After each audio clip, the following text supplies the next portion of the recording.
Hey, you're back. I'm very glad you're back. So in this quick little talk, I'm going to try to keep it under 2 minutes. We'll see how well that works. In this quick talk, what I'm going to talk to you about is the thing that I think most real estate agents have the biggest difficulty with, because real estate agents in particular are very, very, very good at identifying opportunities and going full force at them with enthusiasm and then not finishing.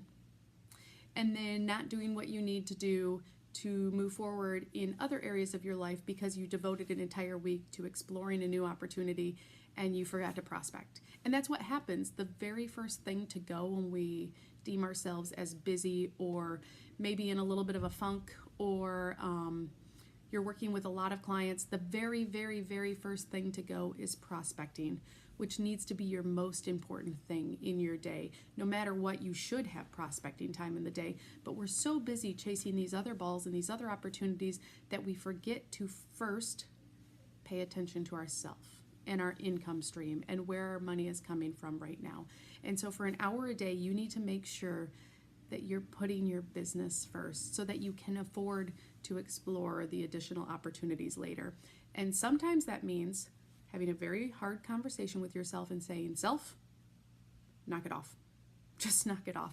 Because what you're doing is self-sabotaging your income and your family and you and your success within real estate right now for the idea and the opportunity for fortunes later. And so it's so much easier to look at those things and say, that is a really awesome opportunity and it's going to be gold later, so let me invest some time now, rather than focusing on what is bringing you money right now and what are your income producing activities.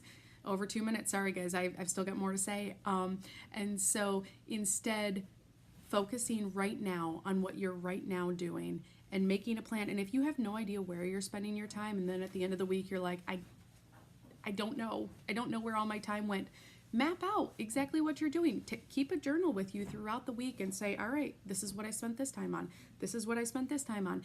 And if you are like other agents, sometimes you find it's on social media and it's not productive social media time. It's just chilling on social media time, right? And so again, this might take a hard truth that you would need to be hyper-focused on what you're doing now rather than following opportunities that haven't panned out yet. And that's not to say that you can't follow opportunities. I, myself, book in a couple of hours on Friday afternoon. I keep my journal with me all week. I keep those. I write down any opportunities I think of, and then I pigeonhole them into that time for hyper-learning during that time so that they don't take up my brain space. They don't mess with my prospecting time. They don't self-sabotage myself during the week, because it is so easy for me to have a squirrel syndrome and go this way or that way, right? You know what I'm talking about. I think we've all been there before. But again, it takes honesty with yourself and a reflection on where you're spending your time first to evaluate those income producing and also self-sabotaging behaviors to move forward in a better way. I have linked the next video here. Feel free to let me know if you have questions or comments or reflections about this down below. Otherwise, follow the link and let's go to the next video.